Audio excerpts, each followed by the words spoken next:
اللہ اکبر اللہ اکبر اللہ اکبر لا الہ الا اللہ اللہ اکبر اللہ اکبر وللہ الحمد اللہ اکبر اللہ اکبر اللہ اکبر لا الہ الا اللہ اللہ اکبر اللہ اکبر وللہ الحمد.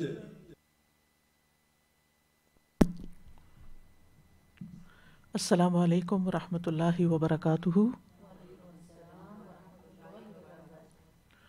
نحمده ونصلی علی رسولہ الکریم. اما بعد فاعوذ باللہ من الشیطان الرجیم. بسم اللہ الرحمن الرحیم. رب اشرح لی صدری ویسر لی امری واحلل عقدۃ من لسانی یفقہوا قولی. لو أنزلنا هذا القرآن على جبل لرأيته خاشعا متصدعا من خشية الله وتلك الأمثال نضربها للناس لعلهم يتفكرون.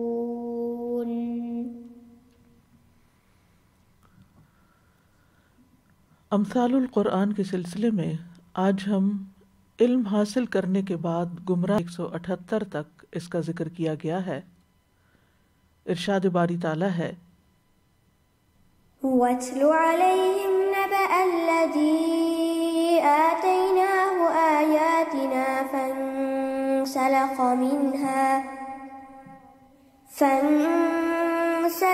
منها فأتبعه الشيطان فكان من الغاوين. ولو شئنا لرفعناه بها ولكنه أخلد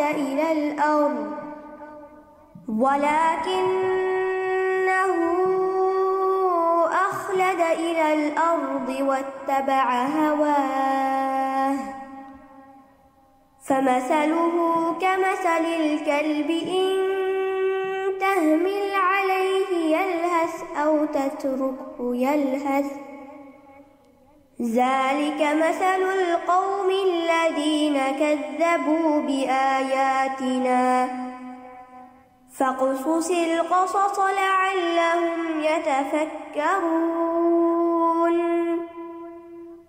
ساء مثلا القوم الذين كذبوا بآياتنا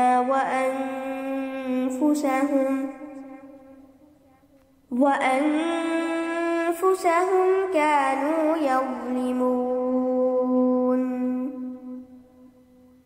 من يهد الله فهو المهتدي ومن يضلل فأولئك هم الخاسرون. اور انہیں اس شخص کی خبر پڑھ سنائیے جسے ہم نے اپنی آیات عطا کی تو وہ ان سے صاف نکل گیا، پھر شیطان نے اسے پیچھے لگا لیا تو وہ گمراہوں میں سے ہو گیا، اور اگر ہم چاہتے تو اسے ان کے ذریعے بلند کر دیتے، مگر وہ زمین کی طرف چمٹ گیا اور اپنی خواہش کے پیچھے لگ گیا. تو اس کی مثال کتے کی مثال کی طرح ہے کہ اگر تو اس پر حملہ کرے تو زبان نکالے ہانپتا ہے، یا تو اسے چھوڑ دے تو بھی زبان نکالے ہانپتا ہے. یہ ان لوگوں کی مثال ہے جنہوں نے ہماری آیات کو جھٹلایا، سو آپ یہ بیان سنا دیجئے تاکہ وہ غور و فکر کریں. برے ہیں وہ لوگ مثال کی روح سے جنہوں نے ہماری آیات کو جھٹلایا اور اپنی ہی جانوں پر ظلم کرتے رہے. جسے اللہ ہدایت دے سو وہی ہدایت پانے والا ہے، اور جسے وہ گمراہ کر دے سو وہی خسارہ اٹھانے والے ہیں. یہ مثال سورۃ الاعراف میں بیان ہوئی ہے. سورۃ الاعراف میں بہت سے انبیاء کا ذکر ہے جنہوں نے توحید کی دعوت دی، لیکن ان کی اقوام نے روگردانی کی، بات نہیں مانی۔ انبیاء نے انہیں اللہ تعالیٰ کی توحید کی طرف بلایا، اللہ کی عبادت کی طرف بلایا، لیکن قوموں کی طرف سے مسلسل انکار ہی رہا، جس کے نتیجے میں ان پر عذاب آیا۔ نوح علیہ السلام، ہود علیہ السلام، صالح علیہ السلام، لوط علیہ السلام اور پھر موسیٰ علیہ السلام کے واقعات اس صورت میں پیچھے گزر چکے ہیں۔ خاص طور پر بنی اسرائیل کی روگردانی کا بیان آتا ہے، واقعہ سب کی شکل میں، کہ کس طرح انہوں نے اللہ سبحانہ تعالیٰ کے احکامات کی نافرمانی کی، انہوں نے نصیحت قبول نہ کی اور نتیجتاً ان پر بھی عذاب آیا۔ انبیاء کے واقعات کے بعد عہد الست کا بیان آتا ہے کہ اللہ سبحانہ تعالیٰ نے آدم علیہ السلام کی پیٹھوں سے، آدم علیہ السلام کے بیٹوں کو ان کی پشتوں میں سے ان کی اولاد کو نکالا، یعنی بنو آدم کو آدم علیہ السلام کی پشت سے نکالا اور ان کو ان کی جانوں پر گواہ بنایا اور کہا کیا میں تمہارا رب نہیں ہوں؟ انہوں نے کہا کیوں نہیں، ہم نے شہادت دی، ایسا نہ ہو کہ قیامت کے دن تم کہو کہ بے شک ہم تو اس سے غافل تھے۔ عہد الست کے بارے میں اہل علم کے دو مشہور اقوال ہیں، ایک یہ کہ آدم علیہ السلام اور ان کی اولاد سے لیا گیا عہد ہے جسے بعد میں انسان بھول گئے۔ دوسرا یہ بھی کہا جاتا ہے کہ عقلی اور نقلی اور فطری دلائل کی بنیاد پر عہد لیا گیا، یعنی جس فطرت پر اللہ نے لوگوں کو پیدا کیا اس پر، یعنی اس کے مطابق یہ عہد ہے، حقیقت میں ایسا عہد نہیں تھا۔ بہرحال ان سب واقعات کے بعد اور اس عہد کے ذکر کے بعد اس مثال کا ذکر ہے۔ تو آئیے دیکھتے ہیں کہ اس مثال میں اللہ سبحانہ وتعالیٰ ہمیں کیا سمجھانا چاہتے ہیں، کیونکہ مثالیں بات کی حقیقت کو مزید کھول کر بیان کرتی ہیں۔ ارشاد ہے وَاتْلُ عَلَيْهِمْ نَبَأَ الَّذِي آتَيْنَاهُ آيَاتِنَا۔ وَاتْلُ عَلَيْهِمْ، آپ پڑھ سنائیے انہیں، یعنی نبی صلی اللہ علیہ وسلم سے خطاب ہے کہ آپ یہ واقعہ ان کو بیان کیجئے۔ اللہ سبحانہ وتعالیٰ خود بھی ڈائریکٹلی بھی نریٹ کر سکتے ہیں، لیکن جہاں خاص طور پر آپ کی زبانی کہہ کے کہلوائی جاتی ہے بات، اس سے تاکید ہو جاتی ہے، یعنی دوہری بات ہو جاتی، اللہ تعالیٰ فرما رہے ہیں اور نبی صلی اللہ علیہ وسلم کی زبان سے کہلوا رہے ہیں۔ اور وَاتْلُ عَلَيْهِمْ یعنی اپنی قوم کو اور ان تمام لوگوں کو پڑھ سنائے جن تک یہ کتاب پہنچے۔ کیا؟ نبأ، خبر، اور نبأ عام خبر نہیں ہوتی، اہم اور فائدہ مند خبر ہوتی ہے، بڑی خبر ہوتی ہے۔ وہ اہم خبر، وہ اہم بات، الذی آتیناہ آیاتنا، اس شخص کی خبر جس کو ہم نے اپنی آیات دی تھی، یعنی ہم نے کتاب اللہ کی تعلیم دی تھی، جس کے نتیجے میں وہ ایک ماہر عالم بن گیا تھا۔ یہ کون شخص تھا؟ الذی سے مراد کون ہے؟ مفسرین میں سے بعض نے اسے ایک متعین شخص قرار دیا ہے جسے کتاب الہی کا علم تھا، پھر وہ دنیا اور شیطان کے پیچھے لگ کے گمراہ ہو گیا۔ لیکن جتنے بھی نام لیے گئے ہیں ان میں سے جیسے بلعم بن باعور کا نام لیا جاتا ہے، لیکن ان میں سے کوئی بھی بات صحیح سند سے ثابت نہیں ہے کہ حقیقت میں کس کی طرف اشارہ ہے۔ ایسے افراد ہر ملت میں ہر دور میں ہوتے ہیں۔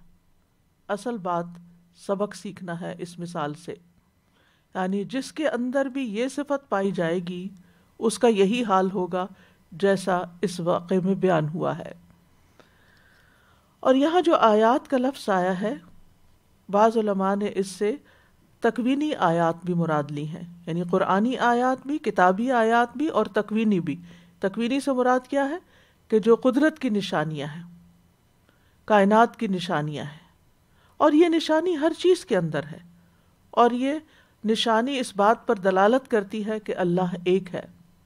مثلا ہمارا کھانا ایک نشانی ہے، ہمارا جو چیزیں ہم پیتے ہیں وہ ایک نشانی ہے، ہوا ایک نشانی ہے، نباتات اللہ کی نشانی ہے، حیوانات اللہ کی نشانیاں ہیں، ستارے سیارے اللہ کی نشانیاں ہیں، آسمان میں گیلیکسیز کا پایا جانا، ستاروں کے جھرمٹ اور ان کے رنگ، یہ سب اللہ کی نشانیاں ہیں، اور یہ ایک نہیں، دو نہیں، ان گنت نشانیاں ہیں، اور یہ اللہ سبحانہ تعالیٰ کی عظمت پر دلالت کرتی ہیں۔ اللہ نے ان سب چیزوں کو پیدا کیا اور اللہ سبحانہ تعالیٰ نے ہی ان کا علم لوگوں کو دیا۔ تو اصل بات یہ ہے کہ علم اللہ ہی سکھاتا ہے۔ آتیناہ آیات، ہم نے دی اس کو اپنی نشانیاں، یعنی اللہ سبحانہ تعالیٰ ہی نے کتابیں بھیجی اور اللہ ہی نے یہ کائنات تخلیق کی، لہٰذا یہ علم اللہ کی طرف سے ہے۔ اور اگر انسان کو کسی بات کا علم نہ ہو تو ضرور کہنا چاہیے واللہ عالم، اللہ زیادہ جانتا ہے، کیونکہ علم تو اللہ ہی کے پاس ہے۔ یا پھر اگر کوئی آپ سے کسی آیت کا مطلب پوچھے یا کوئی فتویٰ پوچھے یا کوئی مسئلہ پوچھے اور آپ اسے یہ کہہ دیں کہ لا اعلم، میں نہیں جانتا، تو اس میں کوئی شرمندگی کی بات نہیں، کیونکہ علم تو اللہ ہی کے پاس ہے۔ ولا یحیطون بشیء من علمہ الا بما شاء، اور اللہ کے علم کے مقابلے میں سارے انسانوں اور ساری مخلوق کا علم مل کے اتنا بھی نہیں جتنا سمندر کے مقابلے میں قطرہ ہو، تو پھر ہم کیا جانتے ہیں؟ تو بہرحال اللہ سبحانہ تعالیٰ نے اس کو آیات کا علم دیا، اور اگر ہم یہاں یہ فرض کر لیں کہ اس کو دین کا علم حاصل ہوا تھا تو اس روشنی میں آگے کی باتوں کو سمجھیے۔ فانسلخ منہا، انسلخ کا لغوی مطلب ہوتا ہے کسی چیز کو اس کی کھال سے نکال دینا، یعنی کسی چیز سے اس کی کھال اوپر سے اتار دینا، جیسے بکری کی کھال کو کھینچ دیتے ہیں، یا سانپ جو ہے وہ اپنی کیچلی سے باہر آ جاتا ہے۔ اسی طرح قرآن مجید میں سورۃ یاسین میں آتا ہے وَآیَةٌ لَهُمُ اللَّيْلُ نَسْلَخُ مِنْهُ النَّهَارَ، کہ ان کے لیے رات ایک نشانی ہے جس کے اوپر سے ہم دن کو ہٹا دیتے ہیں، یعنی اس دن کی کھال اتار دیتے ہیں اور پھر وہ اندھیری رہ جاتی ہے۔ تو فانسلخ منہا کا مطلب کیا ہے یہاں اس کانٹیکس میں؟ کہ وہ آیات کے علم سے نکل گیا، یعنی جو آیات اس کو دی گئی تھیں، جو آیات کے ذریعے اس کو عزت بخشی گئی تھی، وہ نافرمانی کی وجہ سے اس سے چھین لی گئی، یعنی گناہوں کی وجہ سے جو وہ اطاعت سے نکل گیا، تو اس کے لیے انسلخ منہا کا لفظ استعمال ہوا۔ اب نتیجہ کیا ہوا کہ جب اس نے آیات کی پابندی کو چھوڑا، علم پر عمل کرنا چھوڑا، دنیا کے پیچھے بھاگا، فَأَتْبَعَهُ الشَّيْطَانُ، تو شیطان اس کے پیچھے لگ گیا، یعنی شیطان اس کے پیچھے چلا اور اس کو جا پکڑا، ابلیس نے اس پہ قابو پا لیا، کیونکہ جب اس نے آیات کو چھوڑ دیا تو شیطان اس پر غالب آ گیا۔ جب تک انسان ان آیات کو پکڑے رکھتا ہے، اللہ کی کتاب کو پکڑے رکھتا ہے، تو شیطان پہ بہت بھاری ہوتا ہے، شیطان اس کو پیچھے نہیں لگا سکتا، شیطان اس کے اوپر غالب نہیں آ سکتا، شیطان اس سے ڈرتا ہے۔ لیکن جو ہی انسان اپنے نفس کی خواہشات پہ چلتا ہے اور کتاب الہی کے علم کے باوجود اس سے روگردانی کرتا ہے، علم پر عمل نہیں کرتا، تو پھر شیطان غالب آتا ہے۔ اور یہی ترتیب ہر معاملے میں یاد رکھیے۔ بہت سی چیزوں میں ہم شیطان کو بلیم کر دیتے کہ شیطان نے ایسا کیا، شیطان نے ویسا کیا، لیکن یاد رکھیے سب سے پہلے انسان کا اپنا نفس، اس کی اپنی خواہشات اس کو برائی کا حکم دیتی۔ ان النفس لامارۃ بالسوء، اور جب انسان نفس کے ہاتھوں کمزور پڑتا ہے، یعنی اس کا ایمان کمزور ہوتا ہے، تو پھر وہ نفس کے پیچھے چلتا ہے، اور جو ہی نفس کی خواہش کے پیچھے چلتا ہے تو پھر وہ انتہائی کمزور ہو جاتا ہے، جس پہ شیطان آ کے حملہ آور ہوتا ہے اور اس کو دبوچ لیتا ہے۔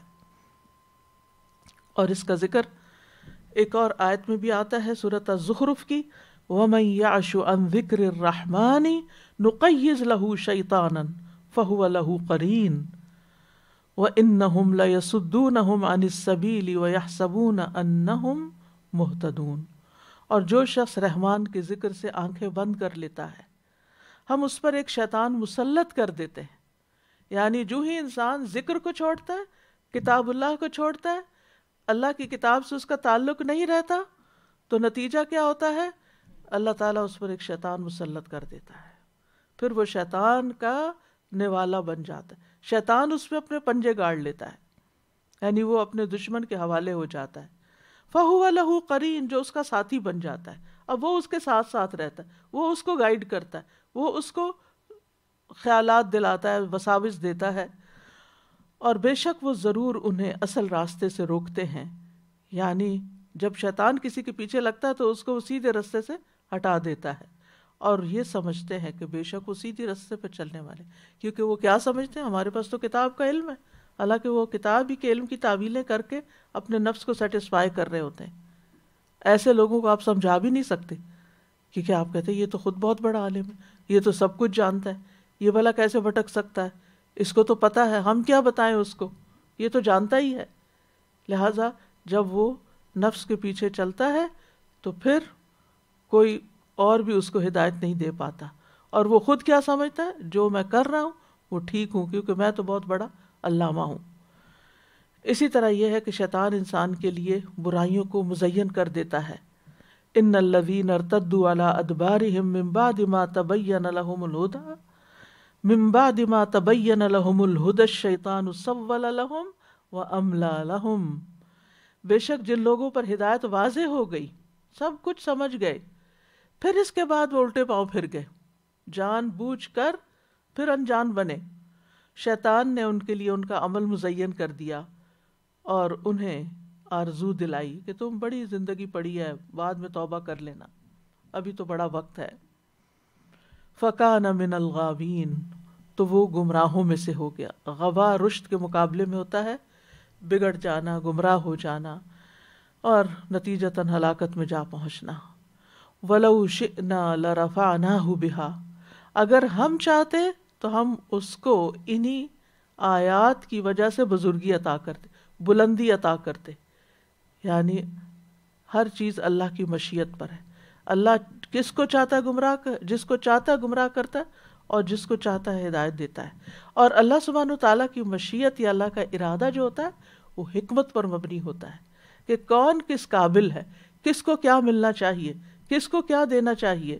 لہٰذا وَلَوْ شِئْنَا لَرَفَعْنَاهُ بِهَا، یعنی اگر ہم چاہتے، یعنی اللہ اپنے علم کی بنا پر ہی نہیں چاہتا کہ کس کے لیے کیوں نہیں چاہنا، اگر ہم چاہتے تو انہی آیات کی وجہ سے اس کو بلندی عطا کرتے، یعنی دین پر وہ عمل کرتا رہتا تو اس میں بھی اس کو بڑی عزت ملتی، وہ کمال کی چوٹیوں تک پہنچتا اور آخرت میں وہ بلند درجات تک جا پہنچتا۔ وَلِكُلٍّ دَرَجَاتٌ مِّمَّا عَمِلُوا، یعنی اس کے عمل کے مطابق اس کے درجے بلند ہوتے رہتے۔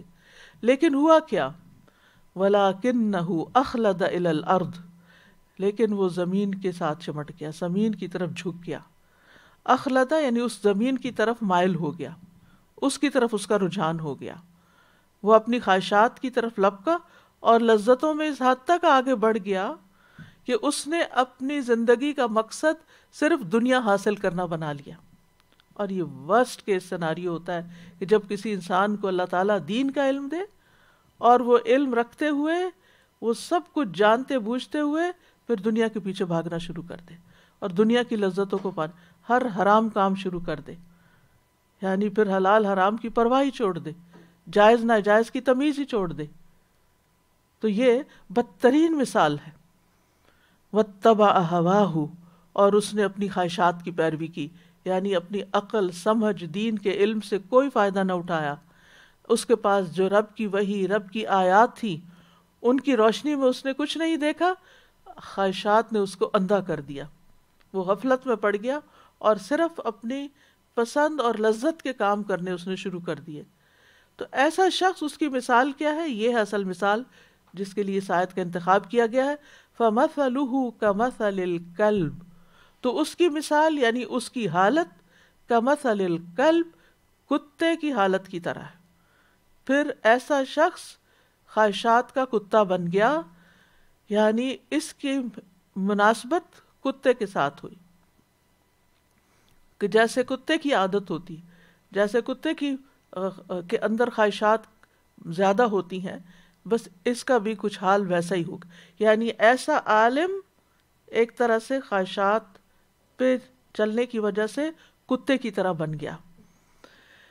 ان تحمل علیہ یلہث او تترکہ یلہث، یہ کتے کی ایک یونیک کوالٹی یہاں بتائی گئی ہے۔ ان تحمل علیہ، اگر تم اس کو ڈانٹو، تحمل علیہ کا لفظ ویسے تو مطلب ہے اس کے اوپر بوجھ رکھو، اس پہ کچھ لا دو، مطلب یہ کہ ڈانٹیں، جھڑکیں، دھتکار کر نکالیں، اس کو شاؤٹ کریں. یلہث تو بھی وہ ہانپتا ہے. یلہث کا مطلب ہوتا ہے زبان نکال کے اس طرح کر کے سانس لینا. یعنی آپ کتے کو دیکھیں گے کہ وہ ہمیشہ زبان نکالے ہانپتا رہتا ہے.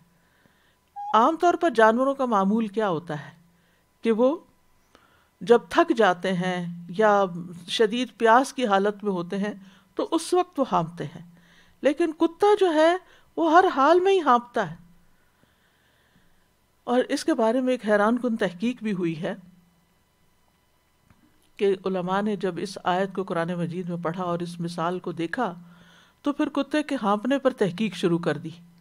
تو انہوں نے دیکھا کہ کتا اپنے پھیپھڑوں میں ہوا جمع نہیں کر سکتا. جب وہ سانس لیتا تو فوراً ہی باہر نکال دیتا ہے، یعنی اندر گیا اور فوراً باہر. یعنی جب سانس چڑھا ہوا ہوتا ہے تو شارٹ بریتھ ہو جاتا ہے نا، تو اس کا بریتھ بھی اسی طرح ہوتا ہے، کیونکہ وہ انہیل کرتے ہوئے آکسیجن کو پھیپھڑوں میں سٹور نہیں کرتا، فوراً ایکزیل کر دیتا ہے. اور حیرت کی بات یہ ہے کہ اس کے اندر یہ جو بات پائی جاتی ہے یہ ماں کے پیٹ کے اندر بھی ہوتی ہے. یعنی انہوں نے جب انویسٹیگیشن شروع کی کہ کب سے یہ عادت اس کی شروع ہوتی ہے، جب کب سے وہ ہانپتا ہے، تو تحقیقات سے، بلکہ پکچرز بھی میں نے دیکھی نیٹ پہ، کہ انہوں نے دیکھا کہ جب ماں کے پیٹ کے اندر ہے تو اس وقت بھی اس کا منہ کھلا ہوا ہے اور اسی طرح جیسے ہانپنے کی سی کیفیت ہے، اور یہ ہانپنا اس کا جاری رہتا ہے یہاں تک کہ وہ مر جائے، موت تک. یعنی ماں کے پیٹ سے لے کے موت تک. یعنی باقی اگر کسی چیز کی یہاں مثال دی جاتی تو پھر ہو سکتا تھا کہ وہ وقتی ہو یا اور جانوروں کے اندر بھی پائی جاتی ہو، لیکن یہ ایک ایسی چیز ہے ہانپنے والی بات جو کتے کے اندر ہی پائی جاتی ہے اور مستقل طور پر پائی جاتی. یعنی ہانپتے تو انسان بھی ہانپتے ہیں، وہ جانور دیگر جانور بھی ہانپتے ہیں گرمی سے، پیاس سے، تھکن سے، لیکن یہاں یا کسی بیماری کی وجہ سے. لیکن یہاں پر کتا جو ہے وہ تھرو آؤٹ ہانپتا ہے. یہاں تک دیکھا گیا کہ جب 36 دن کا جنین ہوتا ہے، یعنی فیٹس تھا 36 ڈیز اونلی، تو اس وقت سے اس کا یہ ہانپنا شروع ہوتا ہے، یعنی پیدائش سے پہلے اور پیدائش کے بعد.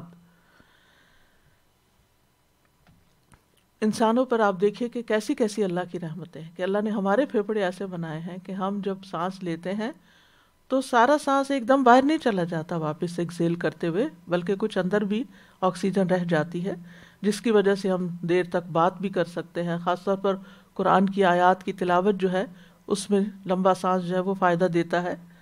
تو بہرحال یہ ہانپنا جو ہے یہ ایک تکلیف دہ کیفیت ہوتی. اگر آپ کا سانس پھولتا ہو تو آپ سیڑھی چڑھے تو آپ کو کتنی تکلیف ہوتی، آپ 4 قدم چلے آپ کو تکلیف ہوتی. ان بیماری کی حالت میں بعض اوقات ایسا ہو جاتا ہے، آپ دوڑے تو آپ ہانپنے لگتے ہیں، آپ کو تکلیف ہوتی ہے. لیکن کتے کا حال ہر وقت یہی ہوتا ہے. تو آپ دیکھیے کہ ایسا انسان جو دین چھوڑ کر چاہے ایمان سے کفر کی طرف مرتد ہو، چاہے وہ علم حاصل کرنے کے بعد عمل نہ کرے، یا وہ علم کی بلندیوں پہ پہنچ کر واپس انتہائی حقیر خواہشات کی طرف پلٹ جائے، یعنی کسی بھی صورت میں اس کا واپس پلٹنا جو ہے وہ اس کے لیے زندگی کو عذاب اور مشقت بنا دیتا ہے. یعنی ایسا نہیں کہ وہ خواہشات کے پیچھے لگ کر بہت سکون میں ہوتا ہے، بلکہ وہ بہت ساتھ ہی اس کا عذاب بھی شروع ہو جاتا ہے. جس طرح کتے کی یہ پریشانی اور مشقت کبھی منقطع نہیں ہوتی، تو ایسے انسان کے اندر بھی ایک ایسی پریشانی اور تکلیف ہوتی ہے کہ جو موت تک بلکہ موت کے بعد بھی اس کا پیچھا نہیں چھوڑتی. ذالک مثل القوم الذین کذبوا بآیاتنا، یہ مثال ہے اس قوم کی، ان لوگوں کی جنہوں نے ہماری آیات کو جھٹلا دیا. یعنی جو لوگ بھی پچھلی قومیں، سورۃ الاعراف میں جیسا کہ ابتدا میں نے ذکر کیا کہ پچھلی قوموں کا حال بیان ہوا جنہوں نے اللہ کی آیات کو، انبیاء کے پیغام کو جھٹلا دیا. نبی صلی اللہ علیہ وسلم کے زمانے کے لوگوں کی بات ہے، اور قیامت تک بھی جو بھی یہ کام کریں گے کہ اللہ کی ایک طرف اللہ سبحانہ وتعالیٰ کی آیات ہیں اور دوسری طرف خواہشات ہیں. تو جو لوگ آیات کو جھٹلا کر خواہشات کے پیچھے چلتے ہیں، یہ مثال ان سب پر فٹ آتی ہے. اور خاص طور پر سمجھنے کے بعد جو لوگ ناسمجھ ہو جائیں ان کے اوپر. فَاقْصُصِ الْقَصَصَ لَعَلَّهُمْ يَتَفَكَّرُونَ، آپ ان پر قصے بیان کرتے رہیں شاید غور و فکر کریں، یعنی اس امید پر کہ شاید غور و فکر کریں اور جس تکذیب میں اور گمراہی میں اور فساد میں یا فسق میں وہ مبتلا ہو چکے ہیں شاید اس سے پلٹ آئیں، شاید ان کو بات سمجھ آ جائے۔ سَاءَ مَثَلًا الْقَوْمُ الَّذِينَ كَذَّبُوا بِآيَاتِنَا، جن لوگوں نے ہماری آیات کو جھٹلایا ان کی مثال کتنی بری ہے۔ وَأَنفُسَهُمْ كَانُوا يَظْلِمُونَ، اور اپنی جانوں پر دراصل وہ ظلم کرتے ہیں، یعنی انتہائی قبیح مثال ہے، اور یہ اصل میں کسی اور کو نقصان نہیں دے رہے، اپنی ہی زندگی کو میلا کر رہے ہیں، اپنے آپ کو ہی تکلیف میں مبتلا کر رہے ہیں، اپنے آپ کو ہی ذلت میں ڈال رہے ہیں اور اپنی ہی آخرت برباد کر رہے ہیں۔ مَن يَهْدِ اللَّهُ فَهُوَ الْمُهْتَدِي، جس کو اللہ ہدایت دے وہی ہدایت پاتا ہے۔ وَمَن يُضْلِلْ فَأُولَٰئِكَ هُمُ الْخَاسِرُونَ، اور جس کو گمراہ کر دے تو یہی لوگ ہیں جو اصل میں خسارہ پانے والے ہیں۔ یعنی جو شخص جس کو اللہ نے توفیق دی، ایمان لایا، اسلام لایا، اللہ تعالیٰ کی ہدایت پائی، اس نے علم حاصل کیا، اس پر عمل کیا، تو وہ لوگ ہی ہدایت یافتہ ہیں اور کامیاب ہونے والے ہیں۔ اس کے برعکس جو ایمان نہ لائیں، جو عمل نہ کریں، تو دراصل نقصان اٹھانے والے ہیں۔ یعنی جو حق سے اعراض برتتا ہے، جو تکبر کرتا ہے، جو حسد کی وجہ سے دین کی طرف نہیں آتا، یا کسی بھی اپنی انا کی وجہ سے روگردانی کرتا ہے، تو ایسے لوگ جو ہیں وہ دراصل اللہ کی رحمت سے دور ہو جاتے ہیں اور گمراہ ہو جاتے ہیں۔ اور اگر آپ اپنے اصل صراط مستقیم سے بٹکے تو پھر انجام جو ہے وہ ہلاکت ہی ہلاکت ہے۔ اور خاسرون جیسے پہلے بھی ذکر ہوا تھا، خسارہ کہتے ہیں تجارت میں نقصان اٹھانے کو۔ تو ہماری زندگی جو ہے اس میں ہم ایک طرح سے تجارت کر رہے ہیں اللہ کے ساتھ، اور اگر اللہ کی ٹرمز اور کنڈیشن پر ہم کام نہیں کریں گے تو پھر کسی پروفٹ کا کوئی امید نہ رکھے۔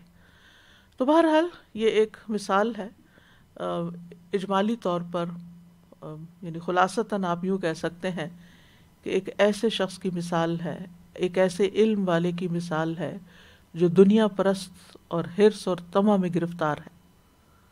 یعنی علم ہے لیکن ساتھ ہی حرص، طمع، لالچ اور دنیا کی محبت اس پر حاوی ہے۔ وہ نفس اور شیطان کے اشاروں پہ چلتا ہے اور اللہ کے عہد و میثاق کی کوئی پرواہ نہیں کرتا جو اس نے بندوں سے اپنی عبادت کا لیا تھا۔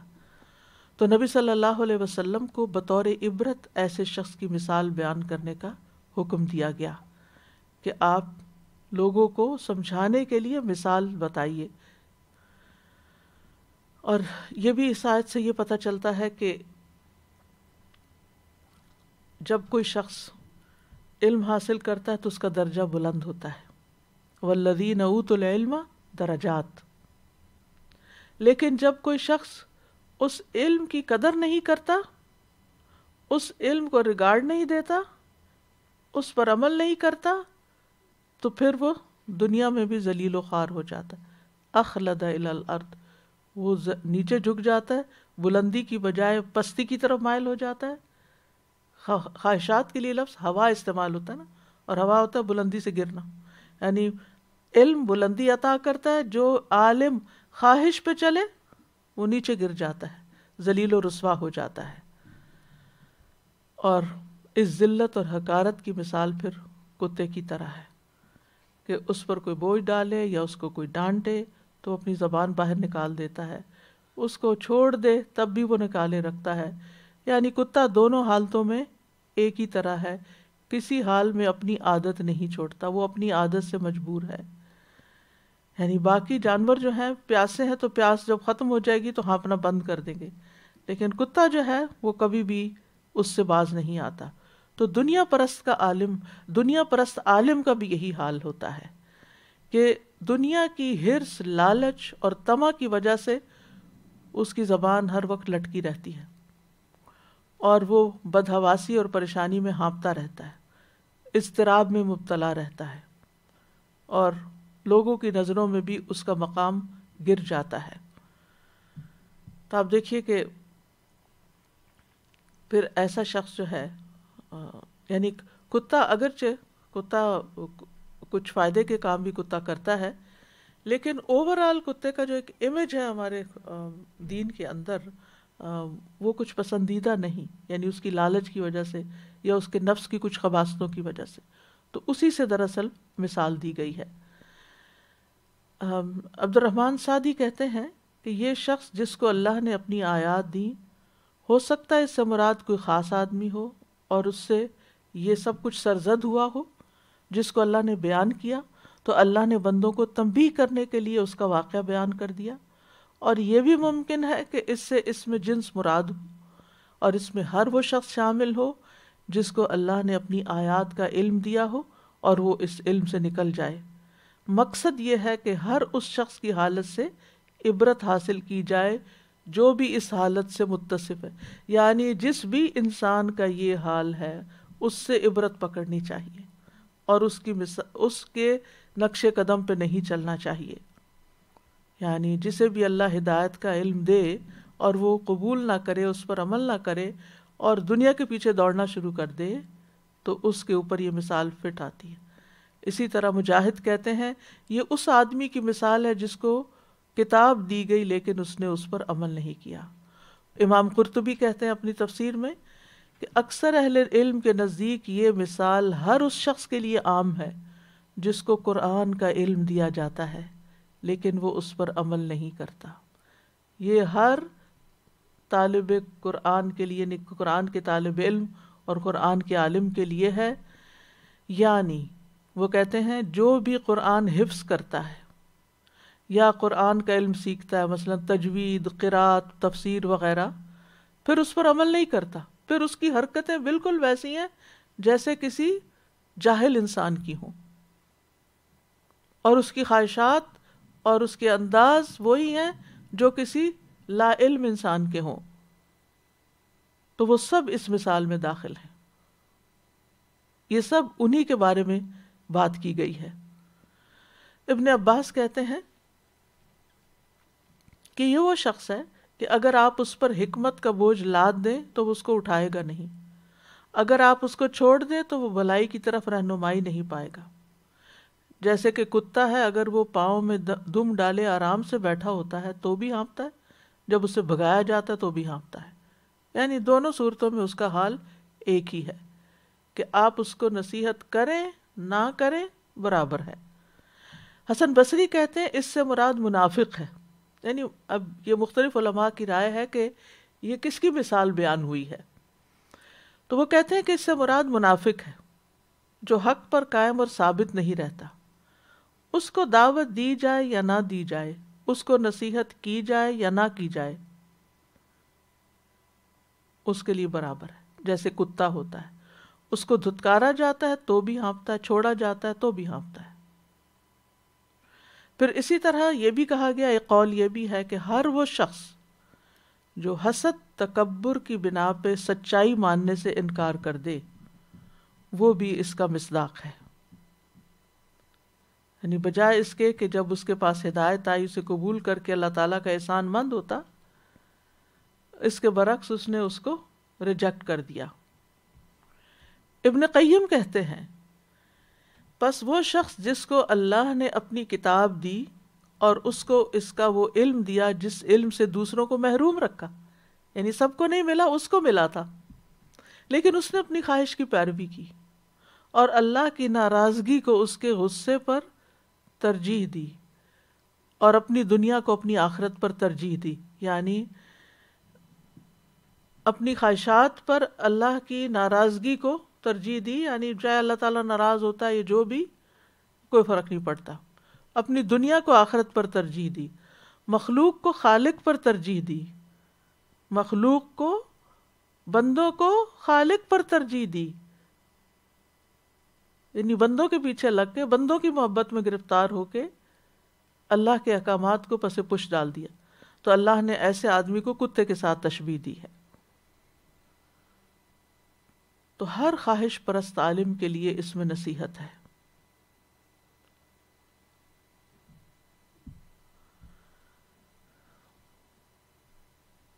پھر اسی طرح یہ بھی کہا گیا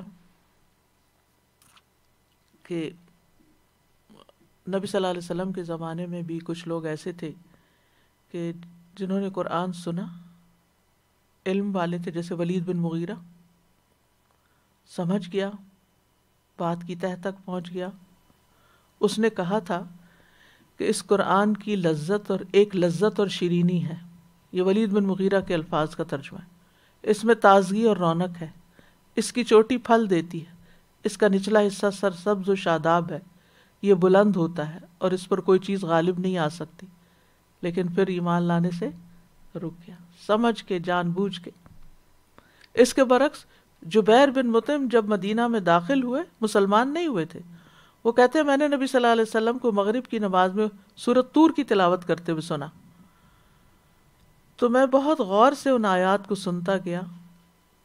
قریب تھا کہ میرا دل سینے سے نکل کے پرواز کر جاتا، یعنی اتنا گہرا اثر ہوا اور مسلمان ہو گئے. تو یہاں پر آپ دیکھیے کہ آیات سے نکل جانے کو کھال سے نکل جانے سے تعبیر کیا گیا ہے، یعنی آیات کی پابندی سے باہر نکل گیا، جیسے کوئی چیز کھال میں سے باہر نکال دی جاتی ہے. یعنی مثال کی جو وضاحت ہے تھوڑی سی ٹھیک ہے. پھر اسی طرح دنیا کے پیچھے پڑنا، خواہش پرستی، یہ دراصل کتے کی مثال ہے. تو ایک ایسا نقشہ کھینچا گیا ہے کہ جس سے ہر ایک کو کراہت آتی ہے، لیکن سبق تو عقل والے ہی لیتے ہیں. نبی صلی اللہ علیہ وسلم نے بھی قرآن پڑھ کر اس سے نکل جانے والے کی شدید مذمت کی ہے. حذیفہ کہتے ہیں رسول اللہ صلی اللہ علیہ وسلم نے فرمایا، مجھے تمہارے حق میں سب سے زیادہ ڈر اس آدمی سے ہے جو قرآن پڑھے گا، جب اس کی آواز کے حسن کا چرچا ہو جائے گا تو اسے اسلام کا پشت پناہ سمجھا جائے گا. یعنی اتنا خوبصورت پڑھے گا کہ لوگ کہیں گے کہ واہ، اس سے دین کو کتنا فائدہ ہو رہا ہے. لیکن حقیقت کیا ہوگی؟ وہ اسلام سے عاری ہوگا، اسے پشت کے پیچھے پھینک دے گا، اپنے پڑوسی پر تلوار اٹھائے گا، یعنی ساتھ رہنے والوں پہ ظلم ڈھائے گا اور اس پر شرک کا الزام دھرے گا. میں نے کہا ہے اللہ کے نبی، ان دونوں میں شرک کے قریب تر کون ہوگا، الزام لگانے والا یا جس پر الزام لگایا جائے؟ آپ نے فرمایا الزام لگانے والا.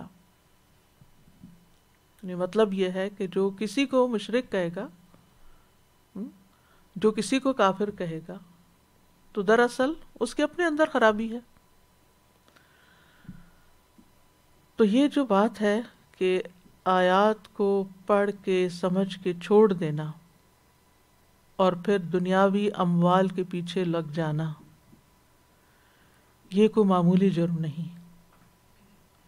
اس کے لیے فوری سزا کیا ملتی ہے کہ انسان شیطان کے پنجے میں آ جاتا ہے، شیطان اس پہ آ کے سوار ہو جاتا ہے، شیطان اس کو اپنا مطیع بنا لیتا ہے، جس کی وجہ سے انسان حماقت پر حماقت کرتا چلا جاتا ہے، بے وقوفیاں کرنا شروع کر دیتا ہے، کیونکہ اللہ سے دور ہو جاتا ہے. اللہ کا ڈر اس کے دل میں نہیں رہتا، آخرت کی فکر نہیں رہتی، لہٰذا وہ ایک خرابی سے نکل کر دوسری کی طرف چل پڑتا ہے. پھر اسی طرح آپ دیکھیے کہ نبی صلی اللہ علیہ وسلم کے زمانے میں ایک شخص تھا جو عیسائی تھا، پھر اسلام میں داخل ہوا. اس نے سورۃ البقرہ اور آل عمران پڑھ لی. وہ نبی صلی اللہ علیہ وسلم کا کاتب بن گیا، لیکن پھر مرتد ہو گیا، واپس عیسائی ہو گیا. کہنے لگا محمد صلی اللہ علیہ وسلم کے لیے جو کچھ میں نے لکھ دیا اس کے سوا اسے کچھ اور معلوم نہیں. آپ پہ نعوذ باللہ الزام دھرنے لگا. اللہ کا کرنا ایسا ہوا کہ اس کی موت واقع ہو گئی. تو اس کے لوگوں نے اس کو دفن کیا زمین میں. جب صبح ہوئی تو دیکھا لاش قبر سے نکل کے زمین پہ باہر پڑی. لوگوں نے کہا، اس کی قوم کے لوگوں نے کہا کہ یہ محمد اور اس کے ساتھیوں کا کام ہے صلی اللہ علیہ وسلم. چونکہ اس نے ان کا دین چھوڑ دیا تھا تو انہوں نے اس کی قبر کھود کے باہر نکال دیا اس کو. دوسرے دن قبر پھر کھودی جو اور زیادہ گہری کھودی. صبح پھر لاش باہر تھی. پھر انہوں نے یہ الزام لگایا. تیسرے دن انہوں نے پھر بہت گہری قبر کھود کے اس کو ڈالا، لیکن نتیجہ کیا ہوا؟ دوبارہ وہ شخص زمین سے باہر تھا۔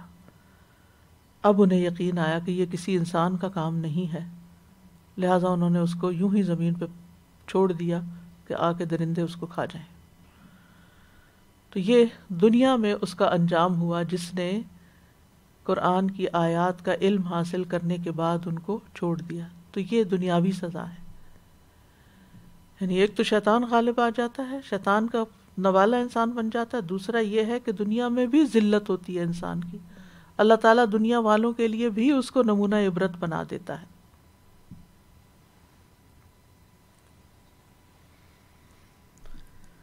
بہرحال ایسے لوگوں کے لیے برابر ہوتا ہے کہ آپ انہیں کچھ سمجھائیں یا نہ سمجھائیں، کیونکہ جو خواہشات ہوتی ہیں انسان کو اندھا کر دیتی ہیں، انسان خواہشات کی پوجا شروع کر دیتا۔ افرأیت من اتخذ الہہ ہواہ واضلہ اللہ علی علم، کیا تم نے دیکھا ایسے شخص کو جس نے اپنی خواہش نفس کو اپنا الہ بنا لیا اور اللہ نے اسے علم کے باوجود گمراہ کر دیا۔ جب انسان خواہشات کے پیچھے چلتا ہے تو پھر علم ایک طرف رہ جاتا ہے اور انسان کسی اور راستے پہ چل پڑتا ہے۔ اللہ تعالیٰ فرماتے ہیں قرآن مجید میں کہ ایسے لوگوں کے لیے سواء علیکم ادعوتموہم ام انتم صامتون، برابر ہے تمہارے لیے خواہ تم انہیں دعوت دو، نصیحت کرو یا تم چپ رہو۔ یعنی ایک لا علم کو آپ سکھا سکتے ہیں، سمجھا سکتے ہیں، ایک ناسمجھ کو آپ سمجھا سکتے ہیں، نصیحت کر سکتے ہیں، لیکن جو سمجھ کے نہ سمجھے، کہتے ہیں نا کہ ایک وہ شخص ہوتا ہے جو رات کو سو رہا ہوتا ہے نا، تو اس کو آپ جگائیں تو وہ جاگ جاتا ہے، لیکن جو لوگ جاگتے ہوئے سو رہے ہوتے ہیں ان کو آپ نہیں جگا سکتے۔ یعنی وہ سب کچھ جان رہے ہیں لیکن جاگ رہے ہیں، یعنی جاگتے ہوئے کو جگانا مشکل ہے۔ اور اس کی مثال ایسے ہی ہے کہ جیسے کوئی مثلا بچے جاگ رہے ہوتے ہیں نا اور بیڈ پہ ہی لیٹے رہتے ہیں تو اٹھتے نہیں، تو آپ ان کو بار بار کہتے ہیں اٹھو اٹھو، اور سن رہے ہوتے ہیں لیکن اٹھنے کا نام نہیں لیتے، تو یہ جاگتے ہوئے کو جگانا مشکل ہے۔ تو علم والوں کو سمجھانا بڑا مشکل ہوتا ہے، ان کے پاس بڑی تعویلیں ہوتی ہیں اور وہ حرام کام پھر کرتے چلے جاتے ہیں اپنی خواہشات پوری کرنے کے لیے، اللہ کی حدیں توڑتے چلے جاتے ہیں۔ اس مثال کے کچھ دیگر پہلو بھی ہیں۔ ابن قیم کہتے ہیں کہ کتا تمام جانوروں سے زیادہ خبیث ہے، سب سے گھٹیا حیثیت رکھتا ہے، اس کا نفس سب سے زیادہ خبیث گھٹیا ہوتا ہے، اس کا عزم اس کے پیٹ سے آگے نہیں بڑھتا، یا اس کو کھانے کی خواہش ہوتی ہے یا جنسی خواہش ہوتی ہے، یعنی وہ پیٹ اور شرمگاہ کا کتا ہوتا ہے، انہی دو چیزوں پر اس کا فوکس ہوتا ہے، انہی کی لذت میں وہ جیتا ہے۔ پھر یہ کہ تمام جانوروں سے زیادہ لالچی ہوتا ہے، حریص ہوتا ہے، جب وہ چلتا بھی ہے تو اس کی تھوتنی زمین میں لگی ہوتی ہے، سونگھتا جاتا ہے، ہر چیز سونگھتا جاتا ہے، انتہائی لالچ کی وجہ سے بو سونگھتا ہے اور اپنے جسم کے باقی اجزاء کو چھوڑ کر اپنی دبر کو سونگھتا رہتا ہے، یعنی اپنی شرمگاہ کو سونگھتا رہتا ہے۔ آپ اس پر پتھر پھینکتے ہیں تو شدید حرص اور لالچ کی وجہ سے پتھر کی طرف بھی بھاگ کے جاتا ہے تاکہ اس کو دانتوں سے کاٹے۔ یعنی ذلت والے گھٹیا حقیر کاموں کی طرف جانے والا اور ان پہ راضی رہنے والا ہے۔ پھر اسی طرح یہ کہ گندگی پسند کرتا ہے، اس کو گندی بدبودار لاشیں تازہ گوشت سے زیادہ پسند ہوتی ہیں، انسانوں کی غلاظت اس کو بہت محبوب ہوتی ہے۔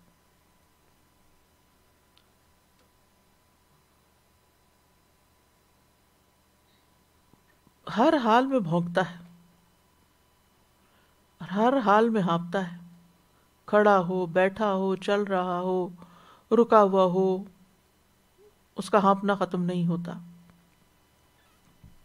ہر کسی پہ بھونکتا ہے، یہ نہیں دیکھتا کوئی بڑا ہے چھوٹا ہے، جو بھی پاس سے گزرے گا اس پہ بھونکے گا۔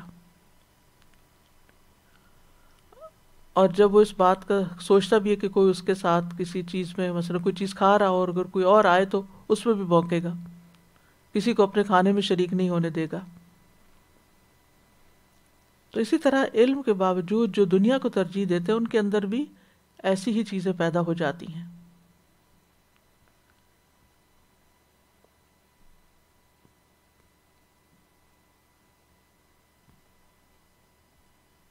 قرآن مجید میں ہم دیکھتے ہیں کہ کتے کا ذکر 3 مقامات پر ہوا ہے. ایک شکاری کتے کے طور پر، دوسرے یہ اس مثال میں، اور تیسرے اصحاب کہف کا کتا. تو آپ دیکھیے کہ شکاری کتے کو جب سکھا دیا جاتا ہے تو وہ شکار جو کر کے لاتا ہے وہ حلال ہوتا ہے. تو اس سے کیا پتہ چلا کہ شکاری کتا اگر علم حاصل کر لیتا تو بڑے فائدے کا ہو جاتا ہے. یہ انسان جو علم کے بعد بھٹکتا ہے یہ کتے سے بھی بدتر ہو جاتا ہے. پھر اسی طرح اصحاب کہف کا کتا جو ہے وہ حفاظت کرنے والا کتا تھا.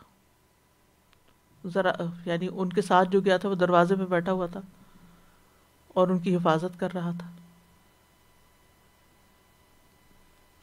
اس سے بھی ایک فائدہ پہنچ رہا تھا.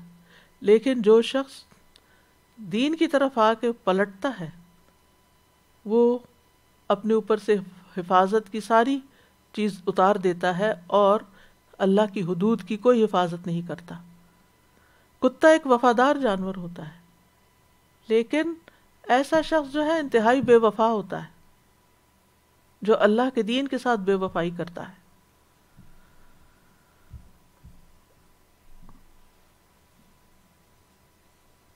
ہمارے دین میں ہمیں گھر کے اندر کتا رکھنے سے منع کیا گیا ہے. آپ صلی اللہ علیہ وسلم نے فرمایا اس گھر میں فرشتے داخل نہیں ہوتے جس میں کتا اور تصویر ہو. جواز کی صرف صورت کیا ہے کہ جب حفاظت کے لیے اس کو رکھا جائے یا شکار کے لیے رکھا جائے. کتے کا جوٹا بھی ناپاک ہے. یعنی کتے کے بارے میں جو احکامات ملتے ہیں ان کا خلاصہ یہاں تھوڑا سا بتایا گیا کہ کتے کی مثال جو دی گئی تو کتے سے متعلق اور کیا باتیں ہمارے دین میں ملتی ہیں. تو اس مثال سے کچھ باتیں ہماری سمجھ میں آتی ہیں. سب سے پہلی بات تو یہ کہ علم و حکمت بڑی قیمتی چیز ہے اور یہ قربانیاں بھی مانگتی ہے. اس کے ذریعے انسان کے درجات بلند ہوتے ہیں. جس کو علم و حکمت ملی اس کو خیر کثیر ملا. اللہ کا بہت بڑا عطیہ ہے کیونکہ علم اور حکمت کی وجہ سے آپ بہت سے دشمنوں کو دوست بنا لیتے ہیں. پھر اسی طرح اللہ تعالیٰ کا قرب اور خشیت آپ کو حاصل ہوتی ہے. جس کے ساتھ اللہ بھلائی چاہتا ہے اسے دین کی سمجھ دے دیتا ہے. لہٰذا آپ اللہ کے ان خاص بندوں میں شامل ہو جاتے ہیں جن سے اللہ تعالیٰ بھلائی کا ارادہ کرتا ہے. ہمارے دین میں ایک عالم کا مقام اور مرتبہ بہت بڑا ہے. رسول اللہ صلی اللہ علیہ وسلم کے سامنے 2 آدمیوں کا ذکر کیا گیا. ان میں سے ایک عابد تھا اور ایک عالم. آپ نے فرمایا عالم کی فضیلت عابد پر ایسی ہے جیسی میری فضیلت تم میں سے ایک عام آدمی پر ہے. پھر آپ نے فرمایا اللہ اور اس کے فرشتے اور آسمان اور زمین والے یہاں تک کہ چیونٹیاں اپنے سوراخ میں اور مچھلیاں اس شخص کے لیے جو نیکی اور بھلائی کی تعلیم دیتا ہے خیر و برکت کی دعائیں کرتی ہیں. اتنا بڑا آنر ہے, اتنا بڑا اجر و ثواب ہے, اتنی زیادہ عزت ہے علم والے کی کہ ساری مخلوق اس کے لیے استغفار کرتی ہے. جو علم کے راستے پہ چلتا ہے وہ جنت کے راستے پر ہوتا ہے. علماء انبیاء کے وارث ہوتے ہیں. لیکن علم پر عمل کے بغیر سے خالی علم انسان کا مقام بلند نہیں کرتا. یعنی اگر انسان علم خوب رکھتا ہے لیکن عمل نہیں کرتا وَلَوْ شِئْنَا لَرَفَعْنَاهُ بِهَا یہ عمل کے ساتھ ہوتا ہے. عمل چھوڑ دیتا ہے اس کے برعکس عمل کرتا ہے تو پھر ذلیل ہوتا ہے. یعنی اللہ کے ہاں درجات کی بلندی علم کے ساتھ اس وقت ہے جب انسان ایمان رکھتا ہو, عمل کرتا ہو. اور ہمیں تعلیم بھی یہی دی گئی ہے کہ ہم علم پر عمل کریں. قیامت کے دن کسی شخص کے قدم اللہ رب العزت کے پاس سے اس وقت تک ہٹ نہیں سکیں گے جب تک 5 چیزوں کے بارے میں پوچھ نہ لیا جائے۔ عمر کن کاموں میں صرف ہوئی، جوانی کہاں لگائی، مال کہاں سے کمایا، کہاں خرچ کیا، اور جو سیکھا اس پہ عمل کتنا کیا۔ تو قرآن پڑھ کر عمل نہ کرنے والے، ان کے لیے شدید وعید ہے۔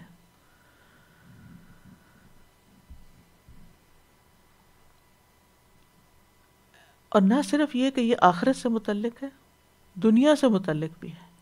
یعنی اہل علم کے لیے بھی، یعنی اہل علم اگر عمل نہیں کرتے تو وہ دنیا والوں کے لیے بھی ایک بری مثال ہے۔ ساء مثل القوم، ایسے لوگوں کی مثال کتنی بری ہے۔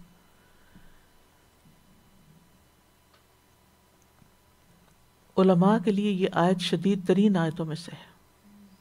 احادیث میں تو آتا ہے نا کہ اگر کوئی اپنے علم پر عمل نہیں کرتا تو قیامت کے دن اس کی زبان کینچی سے کاٹی جائے گی، آگ کی کینچی سے کاٹی جائے گی۔ اسی طرح یہ ہے کہ علم والوں کے اندر اگر مال کی حرص اور لالچ آ جائے تو یہ شدید نقصان دہ ہے، سخت نقصان دہ ہے۔ رسول اللہ صلی اللہ علیہ وسلم نے فرمایا، 2 بھوکے بھیڑیے جنہیں بکریوں کے ریوڑ میں چھوڑ دیا جائے اتنا نقصان نہیں پہنچائیں گے جتنا نقصان آدمی کے مال و جاہ کی حرص اس کے دین کو پہنچاتی ہے۔ یعنی دین والوں میں اگر مال کی لالچ آ جائے تو پھر دین کو سخت نقصان ہو جاتا ہے۔ یعنی اگر 2 بھوکے بھیڑیے بھیڑوں میں چھوڑ دیے جائیں، بکریوں میں چھوڑ دیے جائیں تو وہ ان کو تباہ برباد کر دیں گے اور وہ ہر چیز ویران ہو جائے گی۔ لیکن اگر کوئی شخص دین پڑھ کر، دین پر دین والا ہو کر دنیا کے لالچ میں گرفتار ہو جائے تو وہ اس سے بھی زیادہ تباہ کن کام کرتا ہے جتنا وہ بھیڑیا کرتا ہے۔ کیسے؟ ابن قیم کہتے ہیں، اہل علم میں سے جس نے بھی دنیا کو ترجیح دی، اس کو محبوب جانا، تو لازمی طور پر وہ اللہ کی بات پر ناحق بات کہے گا۔ یعنی آیات کی کوئی ایسی تعویل کر لے گا جو ناحق ہوگی۔ وہ اپنے فتوے میں، اپنے فیصلے میں، اپنی خبر میں، اور ایک چیز کو لازم، یعنی کسی چیز کو لازم کرنے میں ضرور ناحق بات کہے گا۔ یعنی جب اس کو دنیا کا لالچ ہوگا تو پھر وہ لوگوں کی پسند کے فتوے دینے لگے گا، جیسے علماء بنی اسرائیل کا حال تھا۔ وَوَيْلٌ لَّهُم مِّمَّا كَسَبَتْ أَيْدِيهِمْ وَوَيْلٌ لَّهُم مِّمَّا يَكْتُبُونَ، کیا آیت آتی ہے جو سورۃ البقرہ میں آتی ہے نا، یعنی علماء بنی اسرائیل پر اللہ سبحانہ وتعالیٰ نے سخت گرفت کی ہے قرآن مجید میں۔ کس وجہ سے؟ انہوں نے حق کو پہچان لیا تھا لیکن نبی صلی اللہ علیہ وسلم پر ایمان نہیں لائے اور روگردانی کی، اور پھر کتاب میں تحریف کی۔ یشترون بآیات اللہ ثمنا قلیلا۔ تو اس چیز کو ہمیشہ مد نظر رکھنا چاہیے۔ تو بنیادی طور پر یہاں علم والوں کے لیے دنیا کی لالچ اور حرص کی مذمت کی گئی ہے، کیونکہ دنیا کی رنگینیاں اور محبت دلوں کو ٹیڑھا کرنے کا سبب ہے۔ اس سے انسان کے اندر اللہ سے دوری پیدا ہوتی ہے۔ نبی صلی اللہ علیہ وسلم نے فرمایا، قیامت قریب آ چکی ہے، لوگوں میں دنیا کی حرص بڑھ جائے گی اور اللہ سے دوری میں اضافہ ہوگا۔ اسی طرح اس آیت سے یہ بات بھی پتہ چلتی ہے کہ علماء سوء سے بچنا چاہیے، یعنی ایسے عالم ہر جگہ موجود ہیں، تو ان سے بچ کے رہنا چاہیے کہ جو علم رکھنے کے باوجود دنیاوی فائدے حاصل کرنے کے لیے دین کے اندر ایسی ایسی باتیں کرتے ہیں کہ جو لوگوں کو دین سے اور دور کر دیتی ہیں یا اللہ کی راہ سے بھٹکا دیتی ہیں۔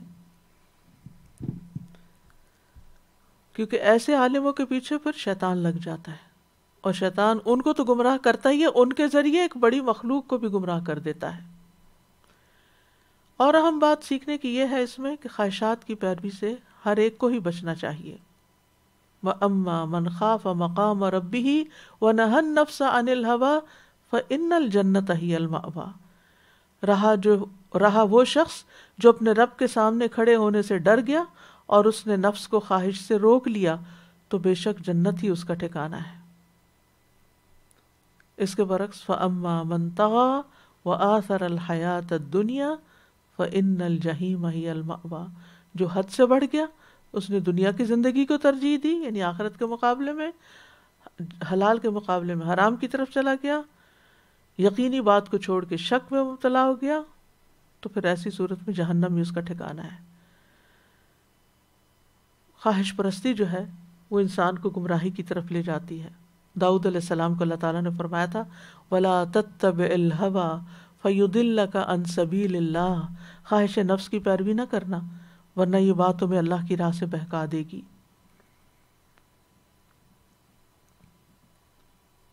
تو جب خواہشات انسان کے دل میں اٹھتی ہیں تو انسان شیطان کا ترنے والا بن جاتا ہے، اور اس کی وجہ سے پھر انسان اپنے فرائض کو بھولنے لگتا ہے، اپنی دینی ذمہ داریوں کو چھوڑ دیتا ہے۔ وَلَا تُطِعْ مَنْ أَغْفَلْنَا قَلْبَهُ عَنْ ذِكْرِنَا وَاتَّبَعَ هَوَاهُ وَكَانَ أَمْرُهُ فُرُطًا، تم ایسے شخص کی بات نہ مانو جس کا دل ہم نے اپنے ذکر سے غافل کر دیا اور وہ اپنی خواہش پہ چلتا ہے اور اس کا معاملہ حد سے بڑا ہوا ہے۔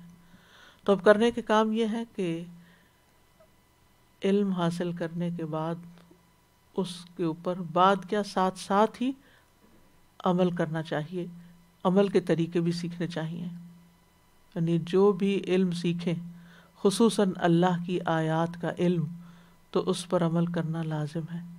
پھر یہ کہ قرآن مجید کے کسی بھی پہلو سے کسی بھی حکم سے روگردانی نہ کریں۔ پھر یہ کہ خواہشات کے پیچھے چل کر اللہ کی نافرمانیاں نہ کریں، اور پھر یہ کہ دنیا کی لالچ اور حرص سے بچیں۔ پھر اسی طرح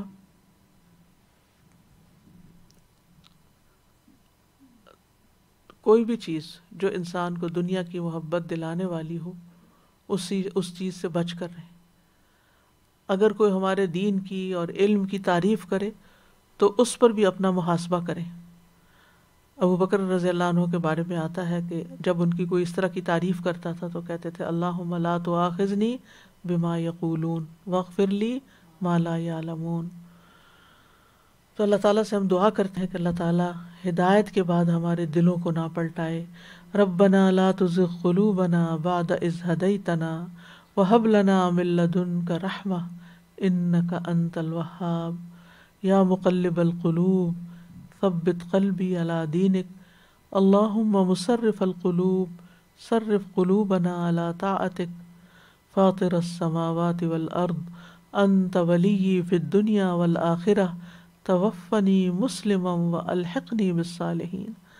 اللہ ہمیں ہمارا اسلام پر خاتمہ کرنا، ہم اس کی طرف آنے کے بعد اس سے پھر نہ جائیں، اپنی پیٹھ نہ پھیریں۔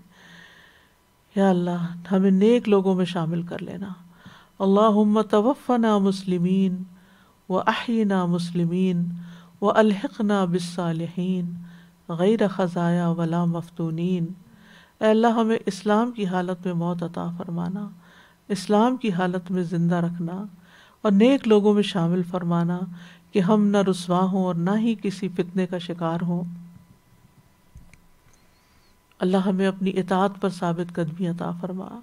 اللہم انا نسألک الثبات فی الامر۔ اے اللہ ہم تجھ سے دین میں ثابت قدمی اور ہدایت میں پختگی کا سوال کرتے ہیں۔ اللہ ہمیں بری خواہشات سے بچا لینا۔ اللہم انی اعوذ بک من منکرات الاخلاق والاعمال والاہواء۔ اے اللہ بے شک میں تجھ سے برے اخلاق، برے اعمال اور بری خواہشات سے پناہ مانگتا ہوں۔ اللہ تعالی ہمیں ہمارے نفس کے شر سے بھی بچا لے۔ اللہم انی اعوذ بک من علم لا ینفع ومن قلب لا یخشع ومن نفس لا تشبع ومن دعوت لا یستجاب لها۔ یا رب العالمین تو ہمیں اپنی حفظ و امان میں رکھنا اور شیطان کے شر اور نفس کے وسوسوں اور ہر طرح کی گمراہ کن آوازوں سے محفوظ رکھنا۔ ربنا تقبل منا انک انت السمیع العلیم وتب علینا انک انت التواب الرحیم۔ وصلی اللہ تعالی علی خیر خلقہ محمد وعلی آلہ واصحابہ واہل بیتہ اجمعین برحمتک یا ارحم الراحمین. سبحانک اللہم وبحمدک اشہد ان لا الہ الا انت استغفرک واتوب الیک. واتل عليهم نبأ الذي آتيناه آياتنا فانسلخ منها فأتبعه الشيطان فكان من الغاوين. ولو شئنا لرفعناه بها ولكنه أخلد إلى الأرض واتبع هواه فمثله كمثل الكلب إن تحمل عليه يلهث أو تتركه يلهث ذلك مثل القوم الذين كذبوا بآياتنا فاقصص القصص لعلهم يتفكرون. ساء مثلا القوم الذين كذبوا بآياتنا وأنفسهم كانوا يظلمون. من يهد الله فهو المهتدي ومن يضلل فأولئك هم الخاسرون.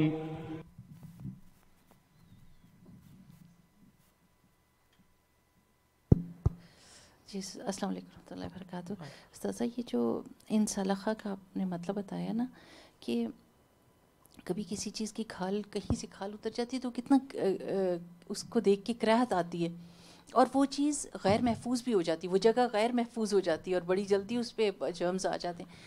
اسی طرح ایسے اللہ سبحانہ تعالیٰ ہم سب کو معاف کرے اور ہماری نیتوں کو خالص اپنے لیے کرے, لیکن جو لوگ دین سمجھ کے اور پھر پیسے کے پیچھے بھاگتے ہیں ان کو لوگ استعمال کرنے لگ جاتے ہیں اور حلال حرام کی پرواہ نہیں کرتے نا. اور یہ جی اور بہت سارے لوگ استاذہ پھر گمراہ ہو جاتے ہیں. وہ کہتے ہیں یہ دین والا یہ سمجھ کے اگر یہ کام کرے تو یہ صحیح کر رہا ہوگا, ہم بھی اس کو فالو کریں.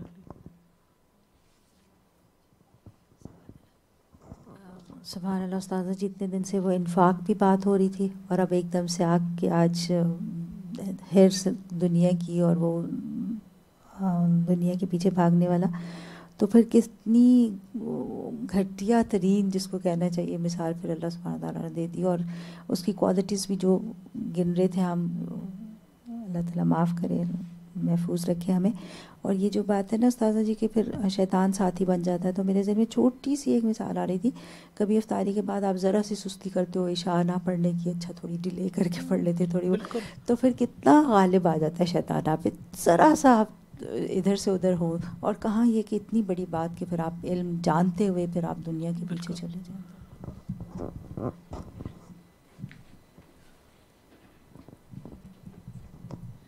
جی السلام علیکم استاذ جی. استاذ جی میں دیکھ رہی تھی کہ جیسے یہ جو مثال میں اسپیشلی یہ بات بتائی گئی نا کہ خواہشات کے پیچھے جو بے چینی ہوتی ہے وہ اتنا بڑا فیکٹر ہے کہ اللہ تعالیٰ کی جتنا شکر کریں کہ اللہ تعالیٰ نے ہدایت دی تھی. کہ مجھے وہ وقت یاد ہے کہ یہیں پہ ہمارے اپنے کزنس ہم لوگ شادیوں میں جا رہے ہیں, سب کر رہے ہیں, وہ بے چینی اتنی زیادہ ہوتی ہے کہ آپ کو ابھی کپڑے لینے ہیں تو ابھی اس کا میچنگ کرنا ہے, مطلب آپ اتنے بے چین ہیں, آپ اس کے پیچھے اس کے ہینڈ بیگ, جوتا, بال بنوانے, اور پھر بھی آپ سیٹسفائی نہیں ہو رہے. سیٹسفیکشن کہیں نہیں ہے, لیکن اگر آپ ان سب چیزوں کو چھوڑ دیتے ہیں تو بہت سیٹسفائیڈ ہیں. مطلب کتنی امپورٹنٹ مثال ہے. اور پھر میں سوچی تھی یہ اللہ کی حکمت ہے کہ اللہ نے کتے کی مثال لی ہے, اس میں بھی اللہ کا وزڈم ہے. اللہ تعالیٰ نے کیوں جانوروں میں سے کتے کو چوز کیا؟ مطلب there is not even a single word, کہتے ہیں نا حرف word in Quran that does not have any meaning. بالکل بالکل. جزاک اللہ خیر. استاذہ یہ جو لرفعنہ ہے, اب یہ حضرت عمر رضی اللہ تعالیٰ عنہ کہا کرتے تھے نا کہ عمر بیمار اونٹوں کو مالش کیا کرتا تھا, لیکن اللہ نے قرآن کے ذریعے سے عزت بخشی. استاذہ جی یہ بات بہت انٹرسٹنگ لگ رہی تھی کہ علم کی ہی مثال پہلے اللہ سبحانہ تعالیٰ دے رہے ہیں, اور پھر ایون اسی کتے کو بھی علم جو ہے وہ اوپر بڑھا دیتا ہے. جب یہ شکاری کتا ہو جاتا ہے, سیکھ لیتا ہے اپنا شکار کرنا. یعنی علم آنے کے بعد کتا بھی ہدایت پا جاتا ہے, کچھ کام کا بن جاتا ہے, لیکن یہ شخص تو علم آ کے واپس پلٹ جاتا ہے. اور یہ جو وَلَٰكِنَّهُ أَخْلَدَ عَلَى الْأَرْضِ، تو میں سوچ رہی تھی کہ ہم عام طور پہ خلود سے سمجھتے ہیں کہ بالکل پرماننس ہے اس میں، تو اس نے اپنی خواہش نفس کو یا جو بھی لالچ جس سے وہ ٹائے ہوا ہے تو وہ پھر پرماننٹلی اس سے اسٹک ہو گیا. اخلد علی الارض کا یعنی اس سے مزید کوئی اور ہے اس میں اسپیکٹ سوچنے کا؟ یعنی اس سے چپک گیا، یہ معنی بنتا ہے کہ چپک بس اسی کا ہی ہو کے رہ گیا اس کا جس جی.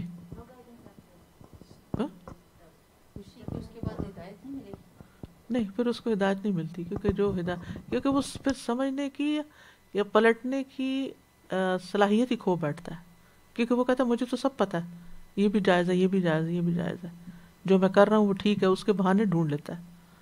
دیکھیں نا، جو شخص اپنی غلطی کو مانتا ہے وہی پلٹتا ہے نا، تو جو غلطی کو غلطی نہ مانے اس نے کیا پلٹنا ہے.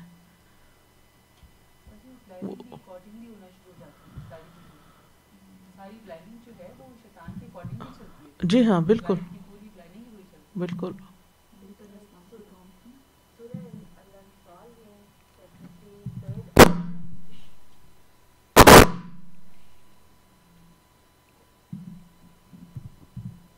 السلام علیکم ورحمۃ اللہ. میں کہتی ہوں سورہ انفال میں 23 آیہ میں اللہ سبحانہ و تعالیٰ نے فرمایا کہ اگر اللہ سبحانہ و تعالیٰ ان میں کوئی خیر دیکھتے تو یہ سن لیتے، سنوا دیتے. جی سنوا دیتے. جی بالکل. جی تو ان میں کوئی خیر نہیں رہتی جب یہ اس حالت میں آ جاتے. بالکل. جی جزاک اللہ خیر. ان کی بھی اگزامپل دے سکتے ہیں. لوط علیہ السلام کی بھی قوم کے بارے میں اگزامپل ہم یہی دے سکتے ہیں نا، کیونکہ وہ بھی جب اپنی خواہشات کے پیچھے چلے پھر ان کو کچھ نظر نہیں آتا تھا.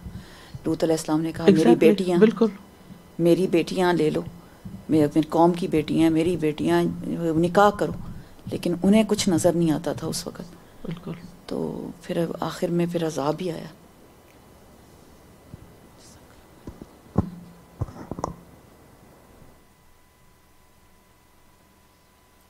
لو أنزلنا هذا القرآن على جبل لرأيته خاشعا متصدعا من خشية الله وتلك الأمثال نضربها للناس لعلهم يتفكرون.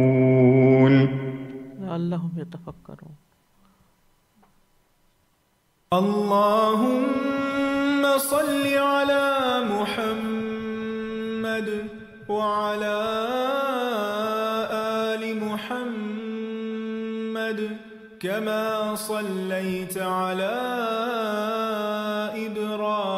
إبراهيم وعلى آل إبراهيم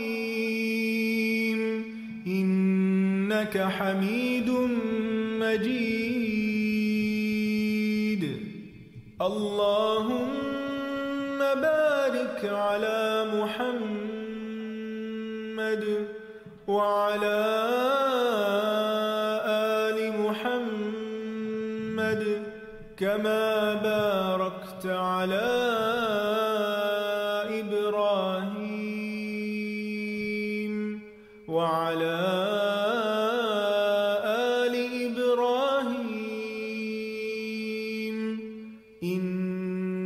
حميد.